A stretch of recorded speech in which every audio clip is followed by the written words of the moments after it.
Começa no castelo da família Campbell. Pelo que o nosso prota se lembra, ele tinha acabado de sofrer um acidente de carro. Quando ele olha para suas mãos, ele até acha que tinha viajado no tempo. Porém, a decoração daquele palácio era no estilo ocidental, então ele se vê no espelho e percebe que era mais novo, e também era mais bonito. Então, ele já começa a entrar em pânico, pensando que não só viajou no tempo, mas sim virou outra pessoa. Porém, essa parecia ser uma situação boa.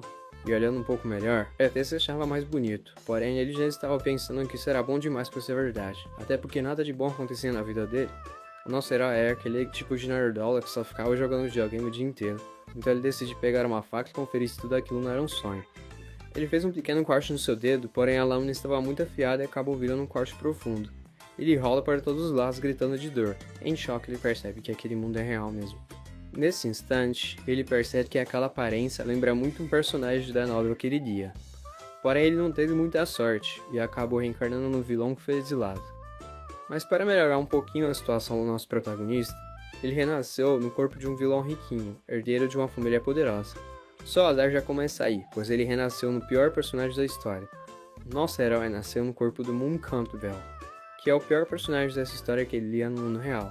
Nosso protagonista já começa a entrar em desespero, porque esse vilão já era derrotado nos primeiros capítulos. Nesse instante, a sua empregada acaba batendo na porta, e ele pede para que ela entre. A garota dá as boas-vindas ao seu mestre, e o nome dela é Anna Campbell. A empregada havia trazido a roupa para o banquete da manhã, e disse que a mãe do garoto pediu para que ele a testasse. Nosso prota estava tratando ela super bem, muito contrário do que o vilão a tratava. Por isso ela se aproximou para conferir se ele estava realmente ferido. Ele acabou pedindo um curativo, porém a garota já vai se agachando e colocando o dedo dele dentro da sua boca. Aquilo ali parecia muito legal, digamos assim, pro protagonista. E o sem vergonha já fica todo empolgado. Ela disse que o machucado agora já havia sido curado, e ainda fala para ele não se machucar novamente. O moleque fica todo vermelho de vergonha, falando que vai lembrar disso. Então a garota se vira e sai dizendo que vai voltar ao trabalho. E já vai logo bater na porta e o moleque fica extremamente animado. A partir de agora, parecia que Deus havia lhe dado uma chance de ser feliz nesse novo mundo. E ele até começa a rolar para todos os lados, dizendo que ele é rico e que tem uma linda empregada. Por outro lado, a Ana estava do lado de fora. Ela não acreditava que seu mestre havia sido gentil com ela.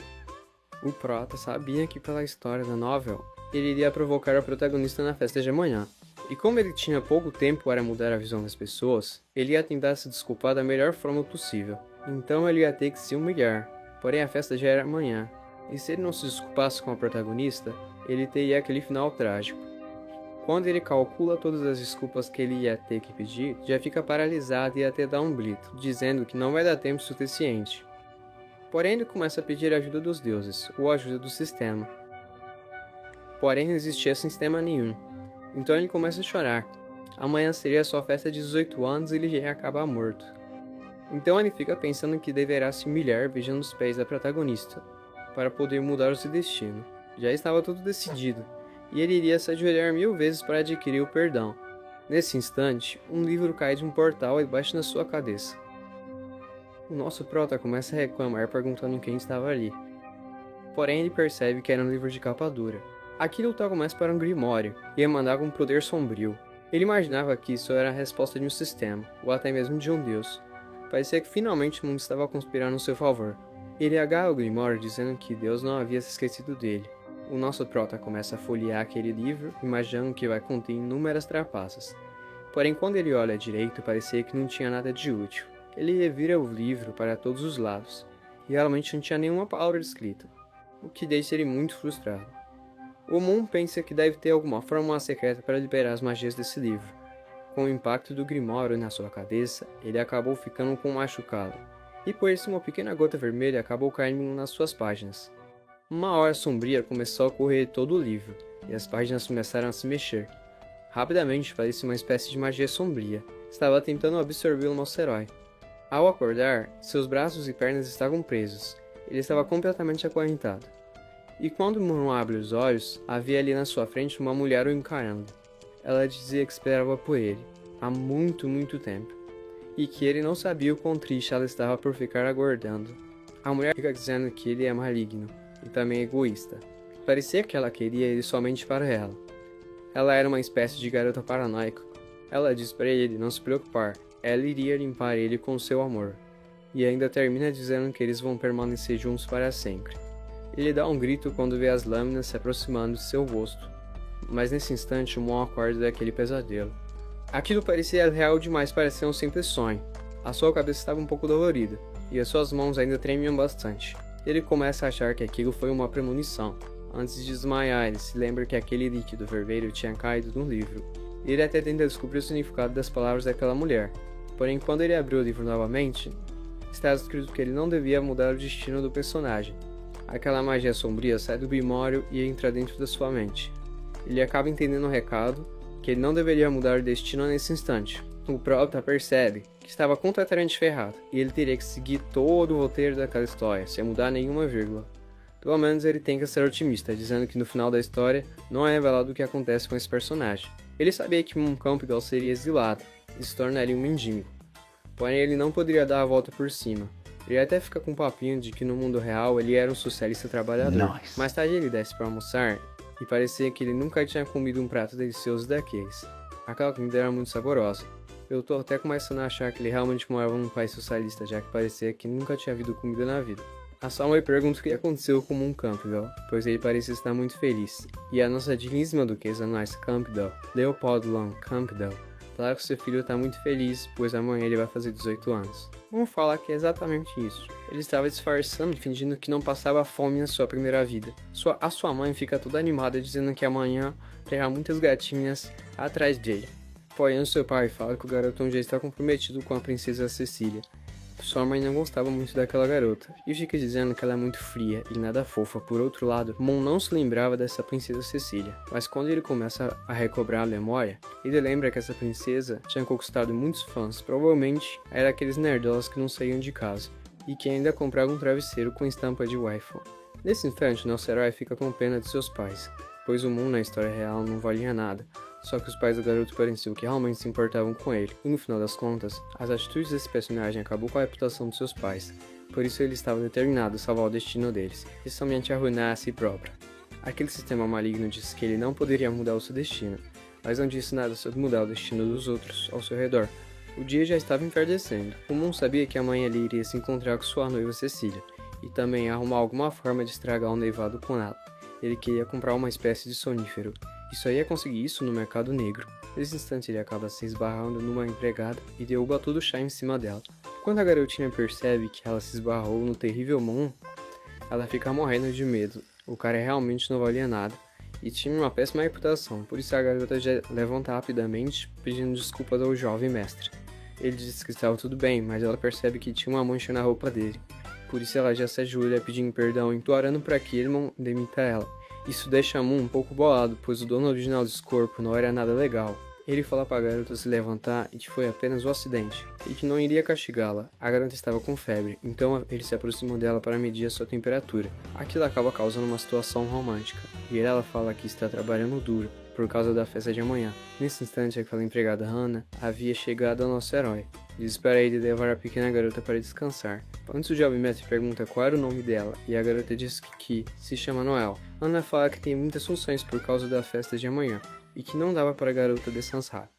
Agora que cada empregada na mansão tem suas tarefas bem definidas. Se a Noel tirar um cochilo, o peso vai acabar caindo nas costas de outro empregado. Então questionam por que eles não contratam mais gente de fora. Daquela mansão é gigante, é impossível que não tenha verba para reforçar a equipe. O Mu então dá uma ordem para a chefe das empregadas que qualquer servo que não esteja em plenas condições de trabalhar que vá descansar, e as vagas vão ser preenchidas por pessoas de fora. Ele fala que não quer zumbis jogando pela cerimônia de maioridade dele. A empregada acata as ordens e fala que vai repassar a ordem agora mesmo. Depois que o Prota vai saindo pelo corredor, o Noel sussurra para a empregada-chefe. O Prota sempre foi contra trazer forasteiros para dentro da casa, e dizia que não queria ter gente de fora contaminasse a mansão dos Duque. A irmã já corta ela, falando para que ela não pense nessas coisas e apenas siga as ordens. Após o jovem ir embora, a irmã fica com o pensamento de que ele está mudando. É sutil, mas ele parece bem diferente. Ora, o Moon procurando alguma coisa e um baú cheio de joias. Ele revira o quarto inteiro resmungando, fala que para lidar com uma maga do nível da princesa só com uma poção muito especial. O problema é que essa poção é muito cara e totalmente legal. Só tem um lugar onde ele pode achar essa parada. Ele acha o vale VIP dele do mercado negro subterrâneo. Corta para a Câmara de Comércio Chess Forward. Ele mente para despistar os guardas, falando que vai comprar umas joias pro pai dele. Eles aceitam assim normal mesmo. Ele olha para trás, certificando que ninguém está observando e se enfia num beco. O local ficava em um lugar bem recanteado, longe dos olhares da cidade real. Chegando lá, ele é interrompido por um cara encapuzado que pergunta quem ele é. O Prota fala a senha daquele local, que é rato de esgoto, e mostra o seu cartão VIP. O guarda logo o libera e dá as boas-vindas pro garoto. E finalmente ele chega no lendário mercado negro de Leopold. Lá há bestas, poções e até escravos. E era o verdadeiro submundo daquela cidade. O vendedor olha o Prota entrando e fica feliz de finalmente ter um cliente, perguntando o que ele deseja. O Prota já pergunta para ele se por um acaso tem algum sonífero para mago naquele lugar. O vendedor se vira para procurar a poção e fica fazendo brincadeiras, fazendo suposições do que aquela poção seria útil para o jovem G. Ela oferece um local onde se vende escravos, mas o Prota já diz que não está muito afim disso. Quando o mundo já está se preparando para sair, o vendedor pede para que ele espere, e que lembra que tinha uma poção dessas no seu estoque. O vendedor tinha um rosto coberto por uma máscara e uma voz alterada magicamente. Impossível saber se era homem ou mulher. Mas o Proto já dá uma olhada ali no conteúdo e tira suas próprias conclusões. E o fato que ela sobreviver ali no submundo do reino o deixa ainda mais interessado. O vendedor tenta lembrar onde colocou os frascos que havia preparado. Quando o safado do Proto tá ali só observando o produto. Na mente dele, ele pensa que talvez seja uma boa se aliar a ela para quando ele for exilado do reino. Nisso, alguém entra na loja pedindo algo forte que não deixe rastros. A silhueta e o perfume com certeza eram uma mulher, e o Proto fica pensando o que será que ela vai fazer com aquilo. A vendedora chega com a poção e avisa que pode ser misturado com qualquer tipo de bebida, que com 1 ou 2 gotas já consegue derrubar um elefante. O Proto fica um pouco desconfiado se é verdade, e ela fala que se não acredita, ele mesmo pode testar, mas que se cair no sono, ela cobra uma taxa de enfermagem de 5.000 reais por hora. Ela também pega a poção da garota que chegou, e avisa que fica 130 mil ienes. Perguntando se o pagamento vai ser no dinheiro ou no cartão, a garota misteriosa avisa que não tem o valor, mas pede para pagar com informação. Ela entrega um papel para a vendedora que fica extremamente interessada no conteúdo, falando que para certas pessoas aquilo vale muito mais do que 130 mil ienes. A vendedora então aceita vender a porção pelas informações da garota, que agradece e já se retira da loja. A vendedora volta pro Prota e pergunta como vai ser, e ele pede para que ela passe seu cartão. Ele entrega a poção e oferece um brinde para ele, dizendo que aquilo pode melhorar a experiência se ele usar em conjunto com a garrafa vermelha. Ele agradece a gerente e pergunta sobre a informação da garota. Ela fica toda feliz e pergunta para ele se ele também quer, dizendo que pode vender para ele com um preço especial, afinal eles são amigos antigos. A mostra 9 dedos e ele pergunta se são 90 mil. Ela responde que com 900 mil a informação é dele. Prota já recua e manda para ela que não quer não. Ele fica pensando que ela tenta lucrar 7 vezes em cima dele, pode repassar uma informação, dizendo que aquele lugar é um ninho de tubarões e que precisa achar aliados melhores. Na saída, a vendedora se despede dele e pede para que ele volte sempre. Mas assim que o garoto sai da loja, ela revela a informação que estava naquela carta, de que amanhã será a festa do moleque da família Campbell, que até a terceira princesa vai, e a mansão do duque está contratando forasteiros. Ela fica se perguntando para quem ela deve vender essas informações, já que Moon Campbell é odiado por diversas pessoas. Ela soltou uma risada leve e comentou que realmente era uma mulher terrível. Na noite seguinte, a mansão do Grand Duque estava totalmente dominada. A grande cerimônia formal de maioridade do Moon Campbell. Vestido com um traje impecável, ele recepcionava ali os convidados com um sorriso no rosto, que não revelava absolutamente nada do que passava na sua mente. Homem rico se aproxima puxando sua filha pelo braço. Alteza, permita-me apresentá-la à minha filha. A moça até fez ali uma referência educada, mas assim que levantou o olhar e viu o rosto do Moon, tudo mudou. O sorriso dela sumiu, o corpo começou a tremer e em um gesto impulsivo, ela levantou, virou e saiu correndo de medo. O salão ali já congelou na hora, e o pai da jovem ficou todo vermelho, curvou-se rapidamente e pediu perdão, avisando que ela devia estar se sentindo nervosa. O Prota já sabia da sua reputação, então ele apenas dá aquele sorrisinho leve e avisa pro homem não se preocupar, já que aquilo estava como esperado. Até porque não era só aquela garota, eram todas. Todas as mulheres da festa estavam completamente inquietas com medo do Prota. E havia motivo, a reputação do antigo dono daquele corpo era um verdadeiro pesadelo em forma de nobre.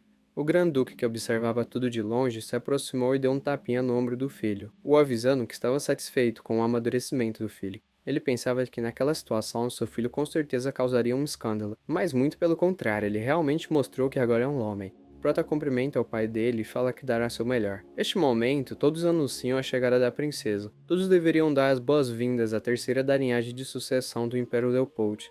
A filha é branca e pura e abençoada pela deusa do gelo. A terceira princesa do Império, Alteza Cecília, e nós vemos que ela realmente era muito bonita. O seu pai se despede para que ele fique sozinho com a sua noiva, e dessa forma ele vai até lá mostrando todo seu cavalheirismo. A garota fala que faz muito tempo desde a última vez que o viu, e o jovem mestre elogia ela dizendo que a garota estava deslumbrante. É sério? Obrigado pelo elogio, no entanto é raro ouvir tais palavras de elogio do Matt Moon. Quando esse LT diz isso, até faz parecer que eu sou uma má pessoa, que não consegue nem controlar a boca, e isso não é verdade. Nós vemos que a garota não tem medo de falar essas verdades para o protagonista. Ele dá as boas-vindas e diz que ela deve estar cansada da viagem.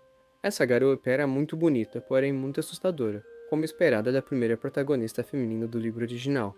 Por outro lado, a garota fica pensando que o seu noivo ele era muito diferente do que antigamente, e até se pergunta quando foi que ele se tornou um cara tão educado.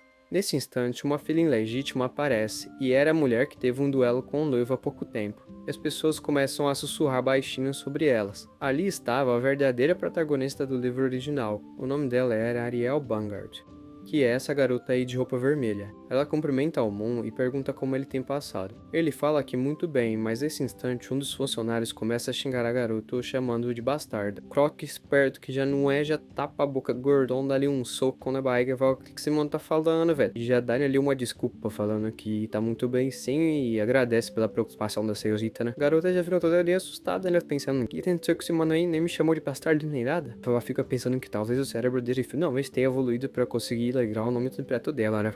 Enquanto isso, a garota ali do lado dela chama o nome de Hawaii. E o prata cumprimenta ali a garota também, falando o nome dela certinho, Sláucio, que deixa a garotinha ali também bem impressionada, né? Caramba, o Mestre Moon sabe realmente o meu nome. O protagonista ali todo galanteador fala que claro que sabe o nome dela. Como ele não poderia saber o nome de uma convidada tão importante? A Ariel Redondião e pão na mão do protagonista, perguntando o que ele pensa que tá fazendo. E o prota ali fica sem reação. Parte pra cima do Zinho e já fala de Sotali por causa do pai dele. E que se ele tivesse tendo os pensamentos esquisitos com a Lea, ela já vai dar um pocadão nele já. Ela pega a garota pelos braços e sai andando pelo meio da festa. E o prota já tem mais uma confirmação da imagem podre do antigo dono daquele corpo. E pensa que vai demorar pra mudar isso. Mas ele logo pensa que a partir desta noite, com certeza o destino deles nunca mais vão se entrelaçar. E assim, no auge da festa, os Dino completa o discurso dele de maioridade na frente de todos os nobres do Império, falando que a partir daquele dia ele é o herdeiro oficial da família Campbell. E pensando que se o destino dele foi igual ao da novel, esse título vai durar até meia-noite. Ele desce ali do altar, cansado, porém realizado, né, por tudo que ele tinha feito, e fala que agora finalmente é hora de botar o plano em ação. Ele dá uma olhada ali nos arredores à procura da princesa Celícia, e finalmente encontra ela ali, olhando pra uma janela com uma taça na mão. Ele chega ali com o modo do rom ativado, já pedindo desculpas por ter deixado ela sozinha por todo esse tempo. E ali mesmo já convida ela pra ter uma dança com ele no baile. Ela fica meio pensativa se essa não era uma brincadeira dele, mas acaba dando essa colher de chá para o protagonista, né? Afinal, era a cerimônia de maioridade dele. Todos no baile ficam observando os dois, já que seria um grande evento, né? O futuro casal mais importante do Império. Até a Lea chama a Ariel para prestar atenção enquanto ela tá amassando um bolilo. Eles começam a dançar ali no baile junto com outros casais.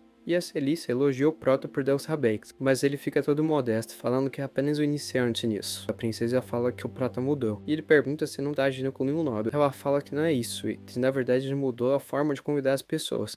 Prota fica meio confuso, e ela lembra a forma de como ele chamou uma filha de Visconde para o baile de formatura da universidade. Prota basicamente falou para a garota para que ela tenha a felicidade, já que ela teve misericórdia de deixar ela dançar com ele. Celícia pergunta se ela conseguiu imitar ele bem, e ele pede para que ela por favor esqueça essa cena da mente dela. A música tá ali uma delicinha, deixando o clima agradável, e o Prota aproveita o momento para convidar a garota para ir pro quarto dele após o baile, e ela fala que apesar de eles estarem comprometidos, não seria muito apropriado ela sair pro quarto dele. Ele fala que sabe bem, que não deseja de jeito nenhum ir pra passar os limites. Ele fala que é justamente sobre o compromisso deles que ele quer discutir alguns detalhes. A Celícia pergunta se ele realmente precisa ter uma conversa particular com ela sobre o relacionamento deles, e ele revela que sabe que aquela relação também não é do agrado dela, e que na verdade é só um arranjo político feito pelo rei para manter a amizade com o pai dele. E ele fala que por ser um desejo da majestade, ela não poderia ter a opção de cancelar esse casamento. Afinal, isso afetaria a reputação da família real, e também a relação dela com o rei.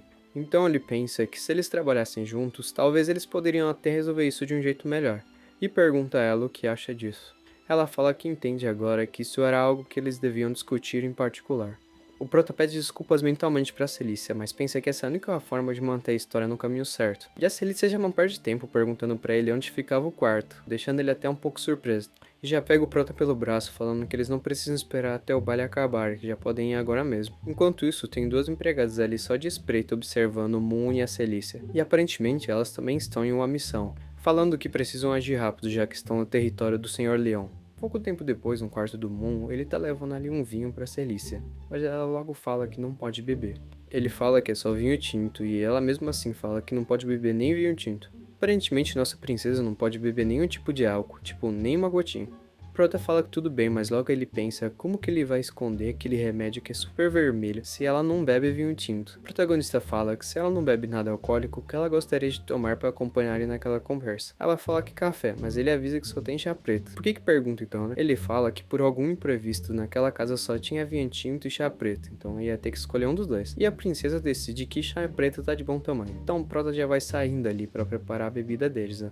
E ela fica ali meio confusa na sala, né? Que esse cara tá arrumando? Enquanto isso, o protagonista tá ali na cozinha preparando suas traquinagens e ele dá uma exagerada ali na dose da poção porque, nossa, ele é uma maga poderosa. Quando ele tá ali batizando o copo dela, ela aparece perguntando se ele ainda não terminou, né? E ele fala pra ela que já tá ficando pronto e pede pra que ela vá se sentar, né, pra esperar um pouco. A garota obedece ele, né, e vai lá sentar no sofá quietinho e o prota já fica como, mano, quase que ele senta. Mas quando ele olha de novo no balcão, percebe que ele deixou cair todo o resto de poção que tinha no frasco. E ele ia usar aquele restinho pra diluir e fazer um monte de sonífero pra conseguir recuperar aquele dinheiro. A Celícia chama ele e ele finalmente fala que tá indo. E ele se desculpa pela demora e entrega o chá ali pra princesa, né? Só que a princesa nota uma parada meio esquisita. O chá dela só ficava brilhando só e tava mais vermelho que tudo. O Prota dá uma desculpa de que esse é um chá muito raro ali da família dele, chamado de grão vermelho mate. E ela meio desconfiada já fala pra ele que se é isso mesmo ele pode tomar primeiro, né? E ele fica indignado, né? Falando tipo, mano, você acha que eu ia fazer uma coisa dessa com você? Eu? Ela aproveita pra falar que como ele é um anfitrião muito sensível,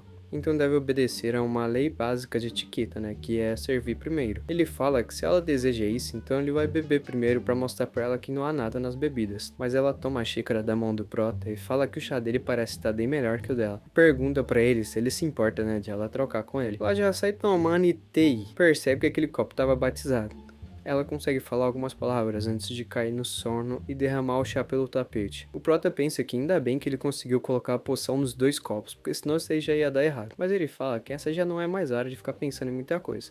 Que na história real, a protagonista feminina vai tentar matar ele depois deles ficarem inconscientes. Então é melhor ele já começar os preparativos. Ele já desce ali a meia as roupas dela e rapaz, isso aqui tá ficando estranho. Mas o Prota já dá uma segurada e pensa que talvez se ele bagunçar o cabelo dela fique um pouco mais convincente. E é claro, ele também já faz a parte dele, né? Tira ali a blusa e a calça e fica de boninha. Bom, até agora é a missão cumprida, é só ele esperar até a protagonista chegar. Um tempo passa ali e o Prota já começa a ficar entediado. Ele pensa que na história original já faria meia hora de que Ariel já devia ter entrado naquele quarto, salvado a princesa e derrotado ele. Mas aí ele não consegue encontrar na mente dele como essa cena aconteceu na novela original. Do que ele lembra é que uma criada acabou sem querer manchando a roupa da Ariel e ela acabou tendo que limpar essa mancha lá no banheiro. Até que ela notou um som bem estranho vindo do quarto do Moon e pegou ele atacando a princesa, no caso, o dono original do corpo. Daí o Prota deduz que criada doente deveria ser a Noel, e a Noel não estava ali, porque ele tinha dado folga para ela. Então basicamente, nessa atitude dele, ele acabou mudando completamente o destino das coisas, e isso era um problema gigante para ele agora. Mas ele se acalma, pensando que mesmo que algo tenha dado errado, ele ainda conseguiu drogar a princesa, e que há um jeito de consertar isso tudo. Mas do nada ele percebe que o clima naquele quarto esfriou drasticamente, e quando ele vira o rosto já toma lá um tapão da princesa na cara. Ele já cai no chão ali, a princesa vem atrás dele igual um espírito obsessor, mano. Ele pede pra que ela se acalme e fala que não é o que ela tá pensando, mas ela só fica falando que tá quente e que o corpo dela quer algo. Vixe, com essa visão aí que o Protinho tá tendo, não sei se ele se deu bem, se deu mal, mano, só sei que eu queria ser ele. Ele percebe que tem alguma coisa errada ali e fala pra ela que vai chamar um médico, mas a menina ali já tem a pegada diferenciada, já toma ali a mão no pescoço do protagonista, e ele ali só pedindo pra ela acordar, mas bom,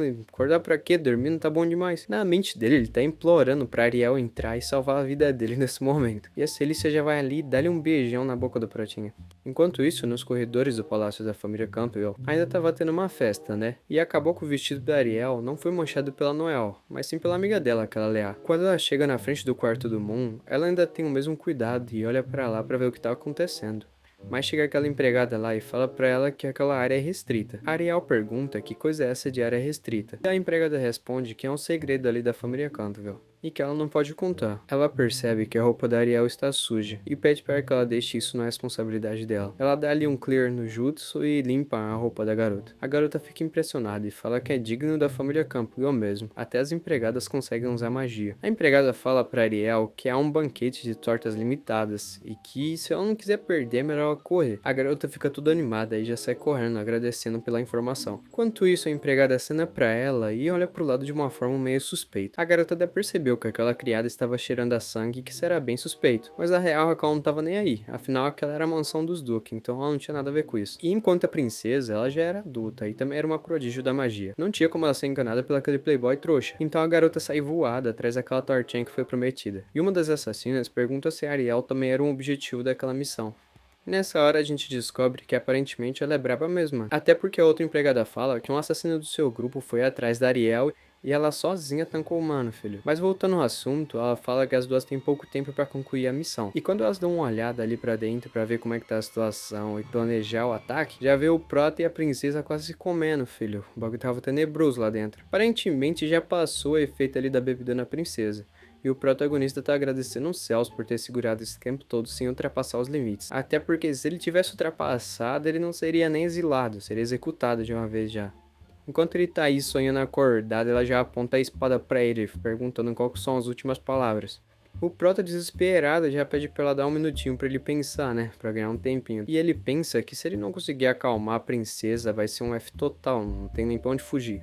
No desespero de encontrar uma desculpa, o Prota se confessa pra ela, dizendo que só fez isso por amor. E ele vai achando que ela vai perdoar ela por causa dessas palavras meia boca, filho. Ela já ataca ali uma espadada na reta do pote do protagonista e fala que odeia esse lado traiçoeiro dele. Ela fala que se ele realmente gostasse dela, deveria impressionar com seu caráter. E que se ele fizesse isso e ela ainda estivesse apaixonada por ele, ela não teria problema nenhum com o casamento. Mas ele escolheu o jeito mais expressivo e vergonhoso, que foi drogando-a. O Prota pede desculpas, mas ela manda ele calar a boca e aceitar logo a sua sentença. Nessa hora, uma empregada bate na porta e ela manda ele ir até lá e mandar ela ir embora. O Prota se ajeita e no caminho para atender a empregada, ele começa a pensar as suas opções. Uma era ser assassinado ali mesmo pela Celícia, a outra ser enforcado em público pelo rei, ou desmembrado pelaquela garota do sonho. De qualquer forma, ele realmente não tinha saída nenhuma. Chegando à porta do quarto, ele se surpreende por nunca ter visto aquela empregada antes. A empregada fala que veio trazer alguns lanches para os dois, já que estavam algumas horas já naquele quarto. Ele pede para que ela deixe em cima da mesa. E aproveita para perguntar se por acaso ela é nova ali na casa. Ela avisa que foi escolhida ontem para entrar na mansão dos Dolce, que por isso é normal que ele não reconheça ela ainda. Mas do nada a empregada dispara em direção da Celícia e a ataca com sua adaga enquanto a menina ainda tá se trocando. Por sorte, a princesa ali também manja dos Paranauê, e já pergunta à empregada quem que foi que contratou ela para matá-la, já dizendo que provavelmente foi o irmão dela. Mas a empregada fala que essas informações são confidenciais, e que não precisa saber, já que vai morrer agora mesmo. Uma luta insana começa a acontecer entre a empregada e a princesa, e o Protinha de canto só fica pensando em como ele pode sobreviver a essa luta aí, né? Afinal, perto delas, ele é apenas um mero mortal, e se ele continuar ali no meio da luta, vai acabar morrendo e ninguém nem vai saber como que foi. Ele tenta caçar a saída, mas percebe que a porta está bloqueada. Daí ele começa a pensar que na novela original não tinha essa parte aí do assassinato na casa dos Duque, e chega à conclusão de que ele ter dado folga pra Noel foi o que causou tudo isso. Porque a Noel acabou não tendo que trabalhar, o que fez a empregada-chefe ter que contratar outras empregadas, e com isso abriu a brecha que essa assassina teve para entrar dentro da casa dos Duque.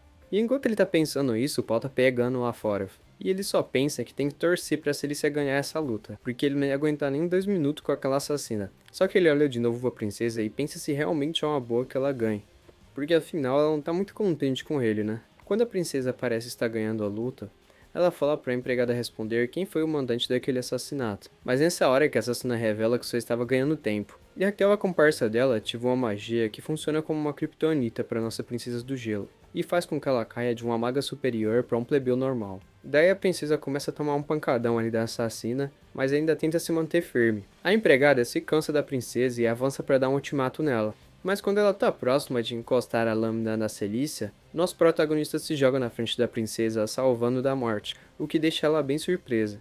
Ela pergunta o porquê que ele fez isso, enquanto nosso prota tá ali cuspindo ketchup.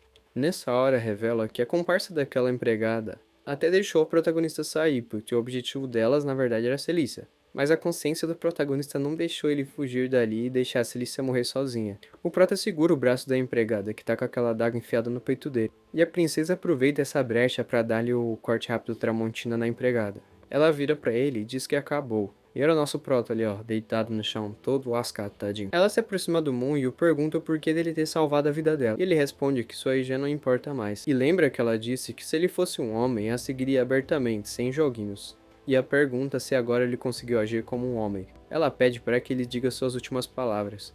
Ele fala que para as pessoas ao redor dele é melhor que ele tenha partido mesmo, e que não é necessário que ele deixe qualquer palavra. Mas toca no rosto da princesa e a pede desculpas sinceramente. E fala que realmente gosta muito dela. A princesa fica desacreditada da cara de pau do protagonista, falando que se ele acha que só ter perdido a vida dele e um pedido de desculpas vai ser o suficiente pra ela perdoar ele, ele tá completamente enganado. E fala que não aceita as desculpas dele. Daí ela faz uns paranauê ali na ferida do Moon e fala que ele tem que viver para pagar pelos seus pecados. O Prota cai em uma espécie de limbo, um universo paralelo, e todo o cansaço e tontura do seu corpo vai desaparecendo.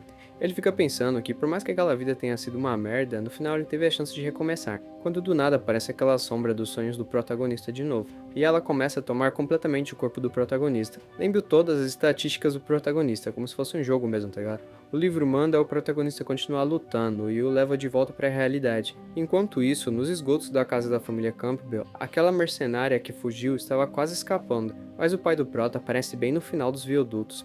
A mina lá já começa a se borrar toda, pensando que agora morreu de vez. E o velho lá já puxa a espada e pum, dá-lhe o golpe de misericórdia. No quarto do Moon, a empregada-chefe espera ansiosamente pelo despertar do protagonista. E quando ele abre os olhos, a primeira imagem que ele tem é aquela empregada, perguntando se ele sente algum desconforto. O protagonista responde que não, que na real ele só quer dar aquele mijas. E ela fala que ele não pode se levantar, mas o prota não escuta muitas pessoas. E ao tentar se levantar, ele perde o equilíbrio e cai nos braços da empregada. E ela fala que se ele precisa mijar, não é necessário ir até o banheiro. Tem um urinol ali no quarto e ela pode ajudar ele com isso. Protinha fica pensando que tipo de coisa seria um urinol. A empregada fala que a senhora confiou a ela todos os cuidados com o Prota. Nesses dias ela foi responsável por dar todos os seus remédios, limpar seu corpo e atender todas as suas necessidades. E já vai abaixando e perguntando pro Prota se ele precisa de ajuda para baixar suas calças. O Prota fala que antes ele não podia fazer por ele mesmo, mas que agora não pode deixá-la ajudar com esse tipo de coisa. E pede pra que ela só ajude ele a chegar ao banheiro. A garota levanta o Prota ali como se fosse um saco de arroz, mano. Quanto que esse mano deve pesar, velho? E sai correndo com o Prota no colo pelo corredor da casa. Quando chega lá, ela entra junto com o Prota dentro do banheiro, com a desculpa de que é pra proteger ele pelas 24 horas do dia. E o Prota, pra se sentir um pouco desconfortável, já empurra ela pra fora do banheiro. Pouco tempo depois, o Prota volta ao seu quarto com a ajuda daquela empregada. Ele pergunta pra ela por quantos dias ele dormiu e o que aconteceu com suas feridas, e que naquela mesma noite suas feridas já estavam todas curadas. Então o Prota lembra daquelas palavras estranhas que ela disse antes dele desmaiar. Ela ainda fala que acha que a Celícia disse alguma coisa para o rei. Depois de algumas investigações, eles acabaram descobrindo que o verdadeiro alvo daquela missão era a princesa Celícia. E os principais responsáveis eram o mercado negro que operava em Belland há anos. O rei ficou chapado e enviou o duque e umas tropas para destruir completamente aquele mercado negro. Por ter acontecido na mansão dos duque, ele foi até o interrogatório para resolver com o rei, e já esperava enfrentar a ira da sua majestade. Quando o duque voltou, não só não foi punido, mas quando a majestade mandou investigar a nobreza, só a família Campbell que foi excluída dessa investigação. Ele fala que a Celícia talvez defendeu eles para a majestade. O Prota dá um suspiro de alívio e fala para ela que pode contar o resto depois, já que agora ele vai descansar um pouco. Ela já pergunta por que ele tá todo nervoso, ele fez por acaso alguma coisa diferenciada com ela enquanto eles estavam sozinhos? E ele fala que não, mas lembrando ele da questão que ele estava naquele dia. Ele responde que definitivamente não, ele pode até ser mal, mas não é burro também, né? Quem teria coragem de fazer isso com a princesa? Arriscar perder o pescoço assim de graça? Ela olha ali meio desacreditada do Prota, e ele pergunta o que foi. Ela fala que não é nada e pede para que ele abra a boca para tomar seu remédio. O Prota dá uma degustada, mas já reclama que o gosto do remédio é muito amargo, e pergunta que tipo de remédio é esse. Ela responde que não é bem um remédio, na verdade é um suplemento que serve para repor o sangue que o jovem perdeu. Ele fala que sabe bem que o Prota não gosta de coisas amargas, então colocou açúcar. Enquanto isso, as outras empregadas lá fora comentam que o jovem odeia comida amarga, e que toda vez que ele provava algo amargo, ele ficava tão furioso que batia nas pessoas com um chicote. Então elas pensam que é melhor avisar a duquesa que o Moon não tá querendo tomar o remédio. E ele de dentro do quarto já fala que elas estão proibidas de ir até a duquesa, e que vai ser fácil dele superar aquele remédio bobo, tomando em uma golada só. As empregadas saem correndo da porta do quarto do Prota, e ele poucos segundos depois acaba vomitando todo o remédio de novo. A empregada-chefe fala que aquele é o remédio do quarto tratamento, e que o médico disse que com mais 2 doses o jovem mestre já vai ficar de boas. E ele faz mó drama dizendo que aquele remédio é mais amargo que o seu próprio destino, e que não tá mais afim de lutar contra ele. A garota lhe fala que ainda falta pouco pro jantar, e que se o jovem estiver com fome, ele tem chá preto e um bolo de panchicha. E o prota fica agradecendo a empregada, dizendo que ela tem se esforçado bastante esses dias, que mais tarde vai pedir para a mãe dele aumentar o salário dela. Então ela fala que vai avisar a senhora que ele já está melhor e que eles não precisam se preocupar mais, e sai dizendo que há uma carta do Palácio Real para ele em seu gabinete, e pede para que ele dê uma olhada quando tiver tempo. Moon fala que com aqueles bolos panchiças ele comeria até 10 sem nem perceber, mas como ela conseguiu fazer ele tomar aquele remédio tão amargo? E ela responde que, sabendo que ele não suporta nada amargo, colocou bastante açúcar na boca dela. E o prota lhe deu uma demorada para raciocinar, mas entendeu que o método que ela usou foi por via da boca deles. O prota fica pensando quão vacilão o antigo dono daquele corpo era. Porque tipo assim, o cara basicamente tinha tudo, um pai poderoso, uma mãe carinhosa e até uma namorada que adorava ele. E mesmo assim o cara ainda continuava sendo um ramelão. Daí ele pensa que talvez esse foi o seu primeiro beijo, mas na real o primeiro beijo dele já tinha sido com a princesa naquele dia da festa. Então ele lembra de pegar a carta que a empregada tinha dito, e diz basicamente que a Celícia considera agora pelo menos um meio homem, o que significa que a Celícia não tem a intenção no momento de cobrar ele pelos seus pecados. Quando ele chega ali na mesa de jantar, sua mãe já está completamente emocionada, dizendo o quanto tá feliz de nada ter acontecido com ele. E ele fala que ela não precisa chorar, já que agora ele está perfeitamente vivo. Ela fala que parte seu coração ver aquela cicatriz enorme que tá no seu peito. E o pai do prota diz que as cicatrizes são as medalhas de homem, e que dessa vez seu pequeno Moon arriscou sua vida para salvar a Alteza, o que conseguiu acalmar a raiva da sua majestade. O Moon pergunta sobre um terceiro mercenário que acabou se escondendo nos esgotos da mansão, e o seu velho diz que a capturou e entregou para o reino, e que com as informações que ela tinha, eles conseguiram destruir toda a organização criminosa que tinha naquele mercado negro. O prota fica impressionado com a força que seu pai tinha, e pergunta se eles conseguiram descobrir quem que contratou eles. E ele responde que infelizmente não, todos os membros capturados daquele grupo estavam sob uma maldição. Quando eles tentavam falar sobre o responsável, pegavam fogo na hora, e por isso sua majestade ficou tão furiosa que depois mandou destruir todo o mercado negro de Belland, mas acabaram não encontrando nenhuma pista concreta sobre o mandante dos assassinatos. Por isso ordenou que investigasse todos os nobres, afinal quem mais atacaria a Celícia, né? O prota pensa que a destruição do mercado de Belland lembra uma coisa da história original. Tudo começou quando colocaram uma recompensa pela vida da companheira favorita do rei do mercado negro, e não só encontraram um assassino como o ataque deu certo, e o rei furioso enviou cavaleiros reais para limpar completamente o submundo de Belland. O extermínio durou 3 meses e foi tão violento que os esgotos da capital ficaram completamente vermelhos, ficando conhecida como a tragédia do Rio de Sangue. Mas isso só deveria acontecer daqui a 2 anos. Se o mercado negro já acabou, a companheira real não vai morrer. E se ela viveu, o verdadeiro Rio de Sangue nunca vai chegar a acontecer, o que já é mais uma mudança do protagonista na história original. O problema é que esse evento foi importante para o desenvolvimento da Ariel. Ela estava em um leilão ilegal e acabou envolvida num conflito entre os Cavaleiros Reais e o Submundo. Apesar de ter quase morrido várias vezes, a Ariel ainda tinha um papel de protagonista ao lado dela, e conseguia escapar de todos os perigos, ainda por cima aumentando seu poder. Dá até para dizer que esse incidente do Rio de Sangue foi um momento que marcou a transição da Ariel da fase estudante para de salvar o mundo. Mas agora isso aí nunca aconteceu, e é apenas porque o prota deu aqueles dias de férias para Noel. Mesmo que seus pais tenham dito para que ele descanse, o prota não consegue fazer isso agora, já que a história se desviou completamente do rumo da novela original. Isso significa que tudo que vem agora é totalmente desconhecido para ele. Então ele decide começar criando pequenos objetivos. Só que daí ele lembra daquela profecia do livro negro e tenta lembrar se aquela voz é parecida com alguém que ele já conhece. E pensando que se não é a Ariel e nem a Celícia, quem poderia odiar ele tanto para fazer isso? Ele desiste de encontrar uma solução para esse caso e decide que é melhor focar nos seus objetivos. E o principal deles é ficar mais forte no momento. Como é filho de um duque, ele tem todos os recursos necessários para ficar mais forte, mas pensa que não será tão fácil assim para se aproximar do poder do grupo do protagonista. O verdadeiro dono daquele corpo desperdiçava muito tempo. Ele estudou durante um ano inteiro na academia, e o único feitiço que ele aprendeu foi um de iluminação. Por sorte, a condição física dele não está muito ruim, muito por ele ser filho de um duque. De acordo com o sistema de níveis que ensinaram na academia de guerreiros, magos e sacerdotes, existem 5 níveis cada um, e o que vem depois está completamente fora do alcance do nosso prota. Só que mesmo que ele treine até morrer e alcance o nível 5, não adianta nada, porque Ariel e a Celícia são tipo escolhidas pelos deuses, tá ligado? A Celícia, por exemplo, logo que nasceu, recebeu a bênção da deusa do gelo e da neve, e desde pequena pode controlar o gelo de forma completamente natural. E depois tinha a Ariel, que ao final da novel ela tinha mais de 10 bênçãos de deuses diferentes. E não é só sobre a Ariel do futuro, até agora ela tem um poder físico bem parecido com o do Prota, mas além disso ela sabia magia e tinha bênçãos divinas.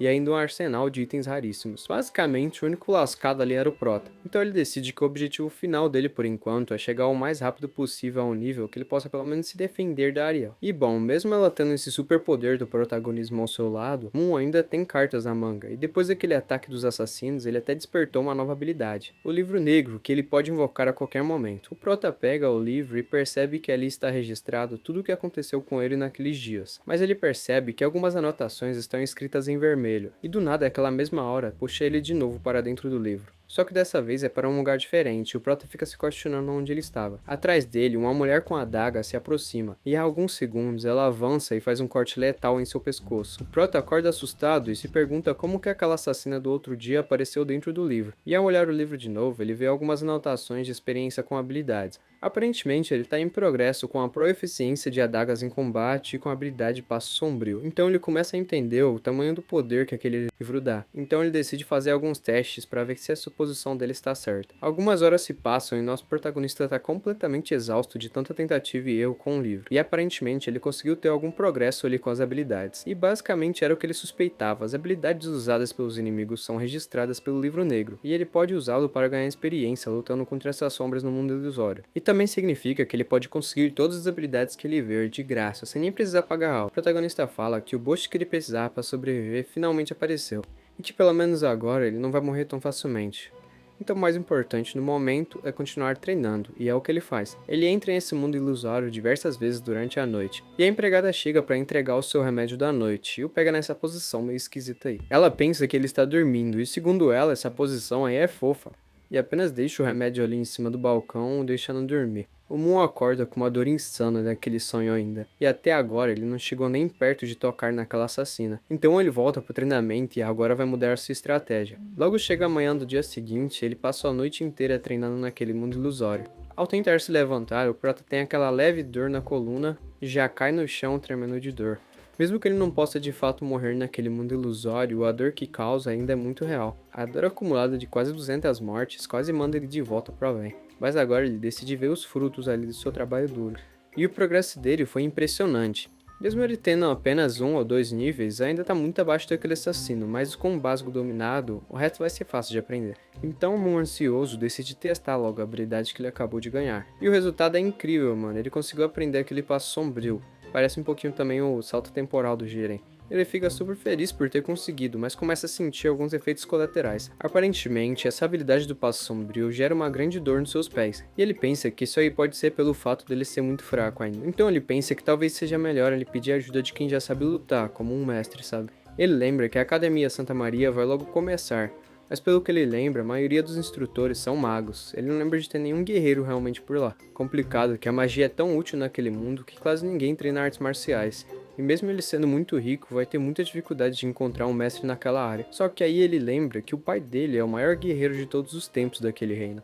E que com certeza vai ser o melhor professor possível pra ele. E agora o mundo tá até zoando aquele antigo dono desse corpo, porque o mano conseguiu morrer de forma tão patética, mesmo tendo o pai mal pica, tá ligado? Então ele já fica ali todo convencido, dizendo que a partir de hoje vai virar um antissocial e que o pai dele vai treiná-lo pessoalmente. Não tem como não dar certo esse plano aí. Mas aí aquela empregada-chefe já bate na porta, perguntando se o Moon acordou. Nosso protagonista já responde que acordou já faz uma cotinha e ela fala que o pai dele tá procurando. Sei lá, o moleque já fica todo animado, pensando, carai, perfeito, agora mesmo que eu precisava falar com ele, já vamos logo conversar com esse velho. Mas ao sair ali do quarto do protagonista, aquelas outras empregadas já chamam a empregada-chefe. O protagonista já perguntou, como assim esse bagulho aí de empregada-chefe? Você foi promovida? E agora até responde que a antiga chefe das criadas acabou pedindo demissão, assumindo a responsabilidade do que aconteceu lá com o Prota e com a princesa. E pouco tempo depois disso, o senhor ali da casa nomeou ela como a nova chefe das criadas. O Prota já começa a pensar aí nessa parada de que ela pediu demissão, assumindo a responsabilidade. Começa a se culpar, lembrando que o pai dele dizia que a chefe das criadas estava ao lado dele desde que era um menino. Então a relação dos dois ali era bem próxima, tá ligado? Tipo irmãos mesmo. Mas aí a garota responde que ele não precisa ficar aí todo acuado, tá ligado? Até porque aquela antiga criada abandonou o cargo administrativo só, não abandonou a família Campo. tá ligado? Acho que ela ainda trabalha aí nessa casa. Ao chegar no quintal da sua casa, o Prota já é recebido com um abraço ali da sua mãe. Rapaziada, que mãe, hein, mano? Queria jogar um videogame na casa dele. Ali, no meio da trocação de carinho, ele encosta a cabeça ali do protagonista na barriga dela e fala pra ele prestar atenção, pra sentir alguma coisa ali, mano. Ele já fica ali meio confuso, né? Pensando, oxi, como assim? Sentiu o quê? Mas logo o rapazinho já começa a entender o que a véia tá falando e pergunta se por acaso ela tá grávida. Então a véia responde que é exatamente isso, mano. E que em breve ele vai ter uma irmãzinha ou um irmãozinho, sabe? Ela fala que ultimamente ela tá se sentindo enjoada. E no tempo que o Prota tava ali em coma, o pai dele pediu pra aquele médico pra dar uma examinada nela também. E aí descobriu essa gravidez aí. O moleque já começa a ficar todo contente, pensando que vai ser irmão mais velho. E o pai dele ali só tá olhando, todo orgulhoso, filho. Macetou a véia. Então ele já pede pro protagonista sentar ali, porque ele tem uma coisa importante pra dizer. O pai do Prota fala que ele vai ter que voltar pra linha de frente da guerra. E o protagonista já fica todo assustado, mano, pensando, caralho, velho, agora que eu ia aproveitar dele. Mas daí o velho fala que não vai ter jeito, mano, e que nessa tarde ainda ele já vai ter que partir lá pra linha de frente. E que considerando que as aulas vão começar daqui a um mês, ali na capital vai ficar só a mãe dele lá, sozinha, velho. Então ele já decidiu que vai levar a mãe dele e algumas criadas pra ficar descansando ali nas terras de um feudo que eles têm. Já fala ali pra uma das criadas que ele confia a esposa dele nela. E a garota fala aqui pra ele não se preocupar, né? Até porque ela vai cuidar da senhora muito bem. O Prota tenta convencer o pai dele de ficar, falando que tem outros generais no Império, que eles são capazes de comandar as tropas. E o velho ali já fala que a situação é urgente, que ele não tem escolha. Depois de 10 anos, os demônios voltaram das profundezas da fronteira do oeste, que agora eles estão dando sinais ali pela cidade. E fala que dessa vez ele estima que vai ter que ficar lá pelo Império durante pelo menos 3 anos. Nesse momento, o protagonista começa a lembrar que na história original era mencionado um arco que começava mesmo ali com uma invasão de demônios, mas era apenas uma finta para disfarçar e confundir o mundo humano, para depois de 3 anos realmente executar o plano que eles tinham. E esses 3 anos após é justamente o momento chave que corresponde com o início do arco de salvação do protagonista, lá Ariel. Daí o protagonista começa a ficar em choque, né, mano? Pensando, e agora, mano? Como que eu vou ficar isolado na minha casa treinando com meu pai e depois surpreender o mundo com um poder absoluto? O maluco começa já a se tremer todo, quase derramando chá ali na roupa. Então o pai ali do protagonista já começa a fazer seus preparativos, né? E já se despede ali da sua esposa, dizendo que ela não precisa ficar chorando, até porque isso não vai fazer bem pra criança que tá ali na barriga dela. E já aproveita ali pra falar pro filho dele que ter arriscado sua vida pra salvar a princesa daqueles assassinos mostrou a coragem que corre nas suas veias, que sem dúvida ele é um verdadeiro Campbell. E já fala que como um homem da família Campbell, ele deve proteger o lar e defender a nação. Mas não só isso também, ele deve ter a responsabilidade de ser uma das 4 grandes casas do cais do Império, não sei o que é isso. Ele mostra ali uma insígnia que tá no peito dele e fala, olha filhão, ó, esse é o emblema da nossa família, a espada sempre teve aqui representando a espada da nossa majestade, ou seja, a família dele representa, digamos assim, o braço forte, tá ligado, do rei. Já olha ali pro Prota mais sério e fala que chegará um dia em que os homens da família Campbell terão que enfrentar o próprio campo de batalha e talvez ele acabe herdando essa espada dele. Ou quem sabe ele vai encontrar seu próprio caminho. E termina dizendo que agora ele percebeu que o Moon já é um homem e que diferente da juventude do velhote ali, o Prota tem a oportunidade de se desenvolver, né, até porque ele tem recursos quase infinitos. E o Prota já começa a olhar ali todo orgulhoso do paizão, né, mano, já começa a tocar aquela música do Péricles lá. Eu te perdi de vista.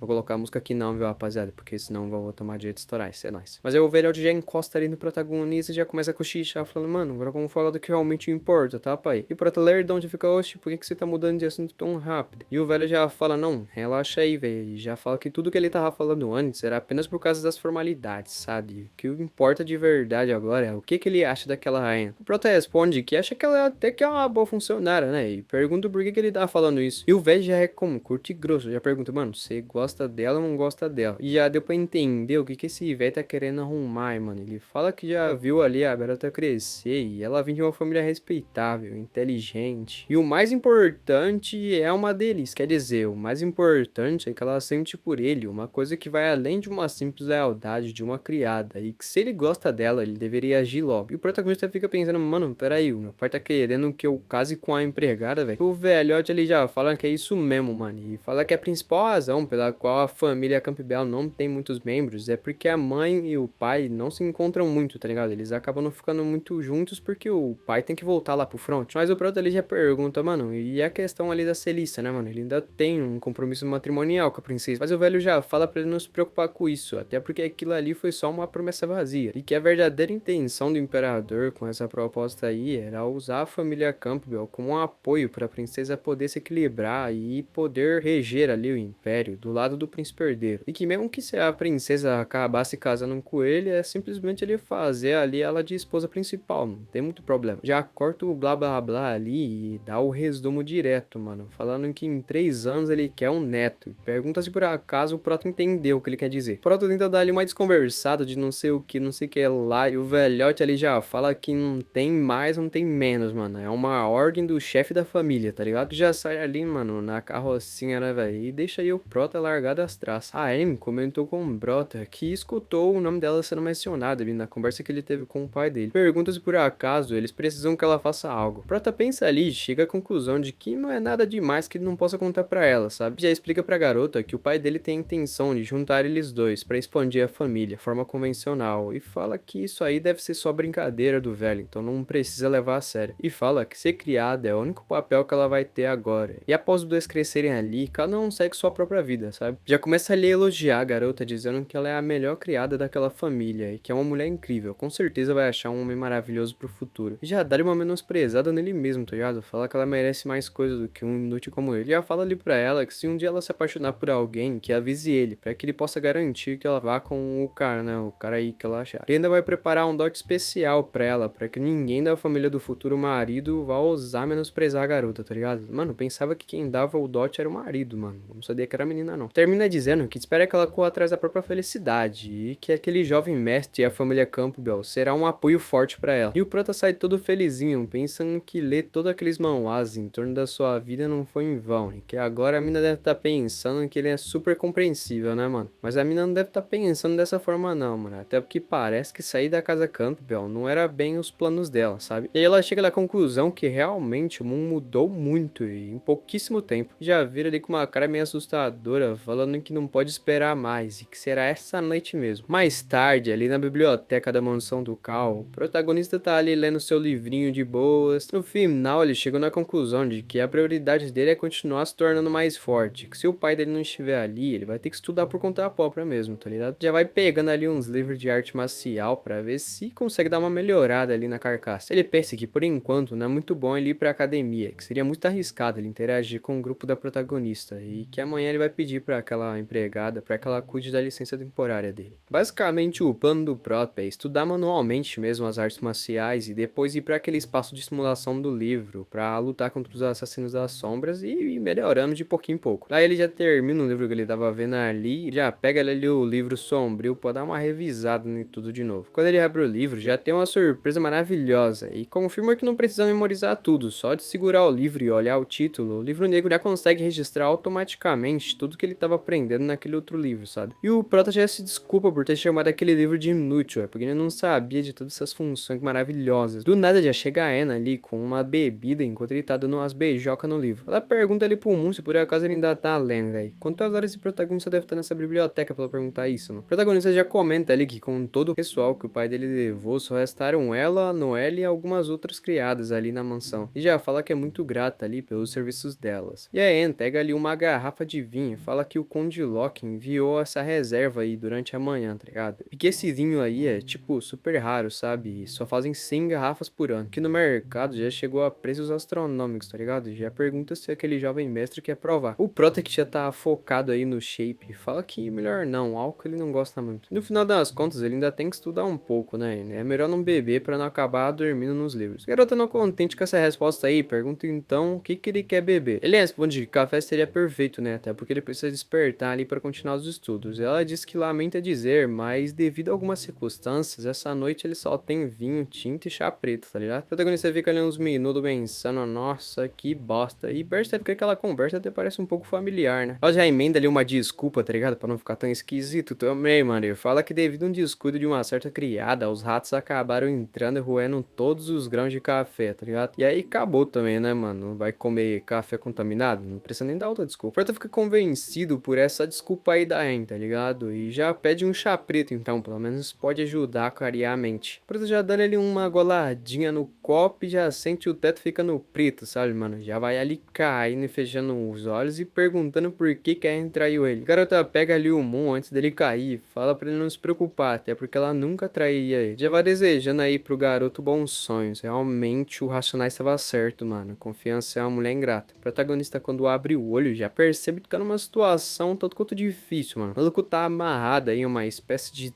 tábua, sei lá o que. Já percebe que aquilo ali tá bem parecido com aquela profecia que ele viu no livro. Quando ele olha pra frente, o ponto de vista ali da Anne tá um tanto quanto, tá ligado, né, mano? Não tínhamos visto por esse lado antes, hein, velho. Mas o garoto já começa a ficar assustado, mano, e pergunta pra Anne o que ela tá pensando em fazer. Oi, o Protinha também é lerdo, hein, mano? Agora que eu percebi, puta que pariu. A garota ali também já é poucas ideias e pergunta se ele realmente não sabe o que ela vai fazer com ele. A garota já começa a lembrar ali pro Prota que há 10 anos, quando ele só tinha 8, a garota chegou ali pra ficar do lado dele, e que desde então ela vive apenas pra ser dele, rapaziada. Por isso, nada mais justo do que o jovem mestre também ser dela, né, mano? O que ela tá fazendo agora é justamente trazer ele de volta pra esse caminho certo que ele tinha se desviado.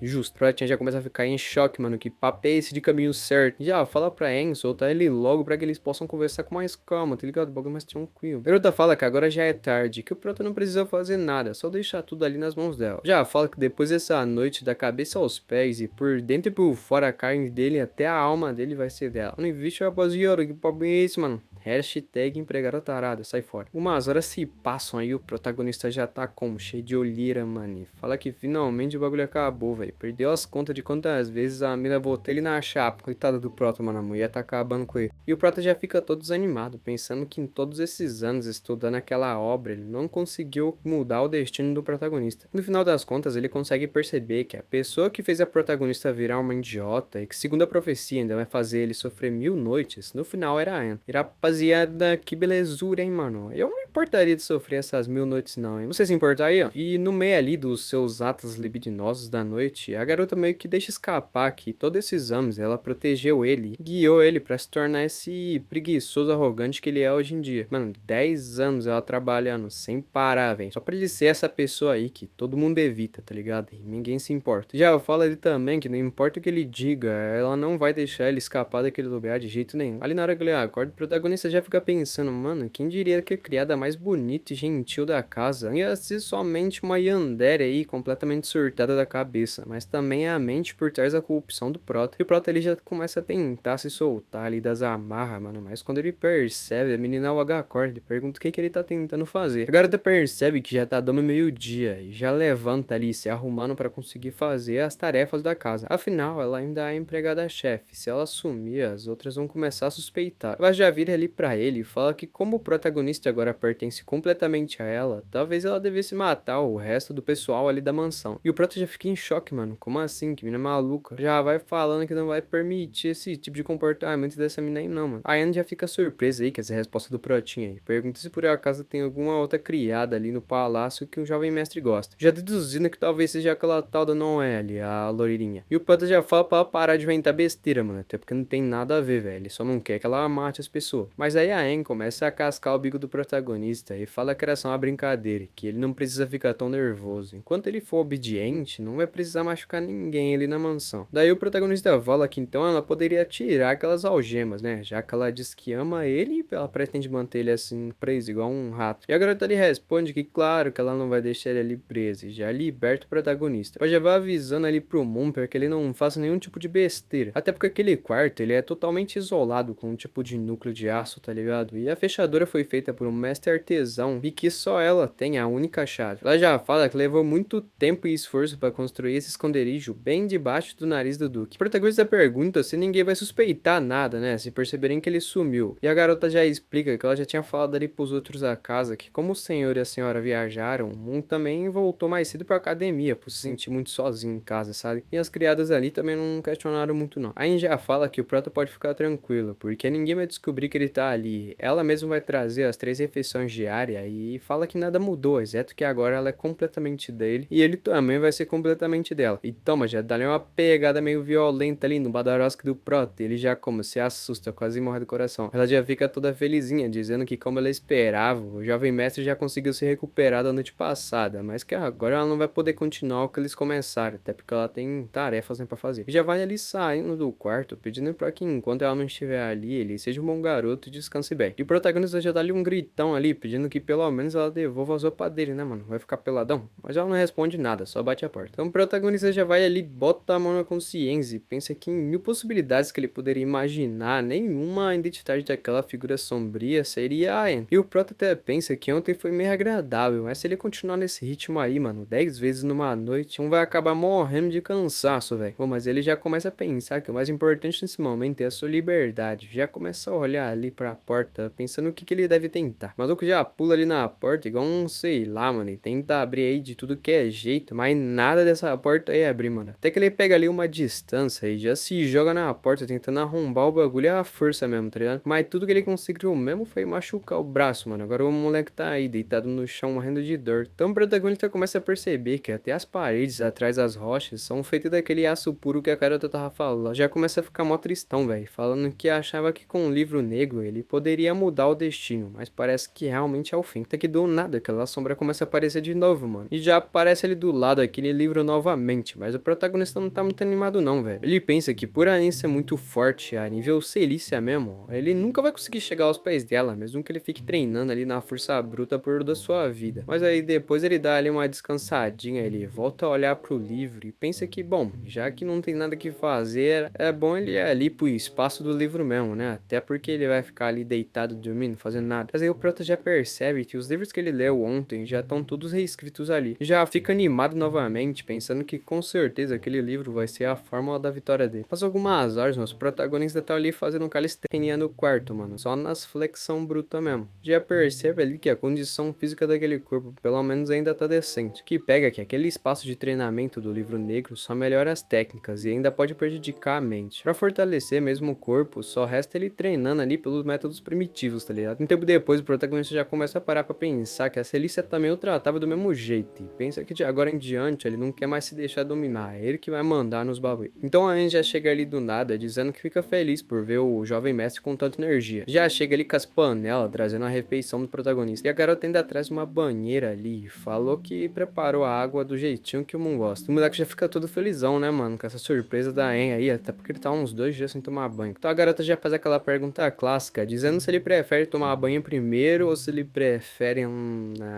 como que eu posso dizer? O protagonista já pula ali de uma vez, dizendo que ele prefere o banho mesmo, tá ligado? Então, alguns minutos depois, o protagonista já tá aí dentro da banheira e a garota pergunta se por acaso ele tá com essa cara porque ele não gostou da temperatura. O garoto fala que não é bem a temperatura que é o verdadeiro problema. E aí corta pra gente ver que na verdade o problema é que a Anne tá ali passando a mão no protagonista e ele fala que não é mais criança e consegue tomar banho sozinho. O garoto já chega ali mais perto do protagonista e fala que será que só com uma noite que ela passou com ele já odeia ela? O protagonista responde que não é bem isso, tá ligado? Mas tá na cara também, né, mano? Olha onde a mão da mina tá. A garota responde que fica feliz por o prota tá dizendo isso, né? Até porque agora ele é tipo uma propriedade dela. E fala que lavar cada centímetro aí do prota é quase um dever dela, tá ligado? Por ser sua guardiã. Já dá-lhe ali um lambidão no ouvido do protagonista e o fiote já fica como? A ponto de bala, né? Rapaziada, a mina já começa a pensar de utiaria, tá ligado? Perguntando se por acaso ele quer e tá tudo bem por ela, né? Até porque, tá ligado? Mas aí o garoto já fala pra ela esperar também, né? Não é o que ela tá pensando, é só uma reação normal do corpo, tá? A garota decide dar um tempinho ali pro prota respirar, né, mano? Até porque tá feio já o bagulho. E fala que já que o Moon não quer deixar ela dar um banho nele, então que pelo menos deixa alimentar ele. Já traz ali um pedação de carne em direção da boca do Moon e o mano, pum, já dá aquela mordida. O moleque já fica todo felizinho, né, mano? Diz no caralho, mano, esse prato aqui tá muito mídia. Já toma ali a comida da mão da Ren, já come como se fosse um animal mesmo, mano. Quanto dia esse mano tá sem comer? A garota comenta que ficou até meio surpresa, né? Porque o mundo tá comendo dessa forma, o bagulho tá parecendo um porco. E fala que ela já usava esses ingredientes sempre, mas ela achava que ele não iria gostar, então só usava pra fazer o caldo. O prota, um pouco curioso, pergunta de que parte que é aquela carne, se é o filé, o pescoço, algo do tipo. E a garota responde que o bagulho é só pênis de touro, mano. Tá comendo aí os bagos do touro.